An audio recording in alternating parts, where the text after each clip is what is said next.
సంవత్సరంలో ఉంటే దాదాపు 364 రోజులు మనం ఏం చేస్తామంటే రే అన్న అన్న కరిగిన గెంగి అనేది, రే ఉండే హాంగింగిరే అనేది. కరెక్ట్ ఏదో ఒక సందర్భం వచ్చినప్పుడు రే ఉదర్నకోరే ఇదర్నకోరే అనేది ఎందుకు వస్తుంది ఇది అనేది నాకు అర్థం కాలే.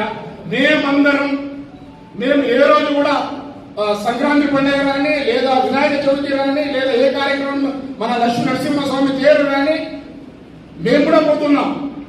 అదే విధంగా బక్రీద్ రాని, రంజాన్ రాని, పెద్ద పెద్ద పండుగలు ఏదైనా వచ్చినా కూడా వాళ్ళు కూడా ఈద్ ముబారక్ ఇలాంటి కార్యక్రమాలన్నీ చేస్తున్నాం. మన మధ్యలో ఎప్పుడో 1983లో జరిగిన సంఘటన తప్ప ఈ మధ్యలో ఏది ఇప్పుడు దాదాపుగా 30-40 ఏళ్ళు అయినా కూడా ఇంతవరకు ఎటువంటి సంఘటన జరగలేదు. కాబట్టి మనమందరం ముందు మాదిరి కలిసిమెలిసి అన్నట్టుగా మాదిరి చేసుకుందాం. మీ కార్యక్రమానికి మేము వస్తాం, మా కార్యక్రమాలు కూడా మీరు రండి, కలిసిమెలిసి